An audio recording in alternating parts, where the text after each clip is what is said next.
Hello friend, good morning. Nourish cooking ব্লগে সবাইকে জানি অনেক অনেক স্বাগত। তো বন্ধুরা, দেখতেই পাচ্ছ আজকে বাজার থেকে একদম জ্যান্ত টাটকার উপর মতো ঝকঝকে মাছ নিয়ে চলে এলাম। আর মাছগুলোকে একদম কেটে কুটে ধুয়ে ধায় সাইডে একদম রেডি করে নিয়েছি। দেখতেই পাচ্ছ মাছগুলোকে আমি একদম নুন হলুদ মাখিয়ে একদম রেডি করে রেখেছি।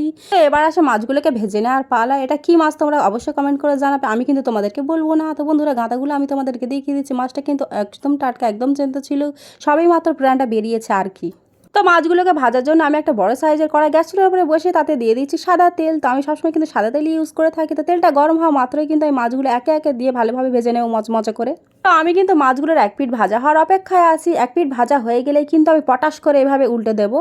মাছের আর এক পিঠটাও কিন্তু আমি একইভাবে মচমচে করে ভেজে একটা পাত্রে আলাদা তুলে রেখেছি। এবার আমি ভাজা মাছের তেলে দিয়ে দিলাম কিছু কুচে রাখা পেঁয়াজ, 2টা কাঁচা মরিচ ও জিরা ও সর্ষের বাটা, 2টা টমেটো কুচি, 2-3 চামচের মতো হলুদের গুঁড়ো আর 1 চামচ মতো লঙ্কার গুঁড়ো, একটু আদা রসুনের পেস্ট। সব মশলাগুলো দিয়ে দেওয়ার পরে কিন্তু আমি এইভাবে একটু নেড়েচেড়ে একটু ঢাকা দিয়ে দেবো যাতে টমেটোগুলো ভালো করে সেদ্ধ হয়ে যায়। তো বন্ধুরা, এখানে একটা মিস্টেক হয়ে গেছে। টমেটোগুলো কষানোর সময় কিন্তু ক্যামেরাটা অন করতে ভুলে গিয়েছিলাম। যাই পার হোক, আমি এখন টমেটো আর সব মশলাগুলো কষানোর পরে এতে আমি 1 থেকে 2 গ্লাস অব্দি পানি অ্যাড করে ভেজে রাখা মাছগুলো দিয়ে দিয়েছি। পানিটা ফুটে যাওয়া মাত্রই তো এবার আমি স্বাদ মতো লবণ দিয়ে ঢেকে দিলাম। তো এখন আমার মাছের ঝোল পুরোপুরি কমপ্লিট। আহা হা হা, দেখি কত সুন্দর লাগছে। দেখো তোমাদের দেখে কেমন লাগছে অবশ্যই কমেন্ট করে জানাবে বন্ধুরা। আর কিন্তু একদম তর সইছে না, এবার আসে এটাকে খাওয়ার পালা। তো আমি একটা পাত্রে কিছু মাছের ঝোল ও মাছ কাটিয়ে নিয়েছি, দেখতেই পাচ্ছ। এটা হচ্ছে আমাদের দুপুরের মেনু। আর সাথে কিন্তু রয়েছে কলমি শাক ভাজা, সেটা আমি তোমাদেরকে অন্য একটা রেসিপিতে দেখাবো। তো বন্ধুরা, আপাতত আজকের এই মাছের ঝোলটাই বানালাম আর সেটা তোমাদের সঙ্গে শেয়ার করলাম।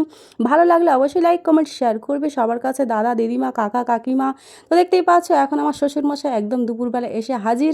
আমি ওনাকে এখন ভাত বেড়ে দেবো। আমার শ্বশুরমশাই কিন্তু ক্যামেরার সামনে একটু লজ্জা পাচ্ছিল আর কি। তো বন্ধুরা, এটা হচ্ছে আমার ছোটো মেয়ে আর এটা হচ্ছে আমার জাই মেয়ে। তোমাদেরকে হাই করছে, তোমরা ওই পার থেকে হাই করে দাও। ও কতটা হাসছে দেখো তোমাদের থেকে। বন্ধুরা, যাওয়ার আগে বলে যায়, আমার এই চ্যানেলে যদি নতুন হয়ে থাকো অবশ্যই সাবস্ক্রাইব করে পাশে থাকা বেল আইকন প্রেস করে দেবে। টাটা।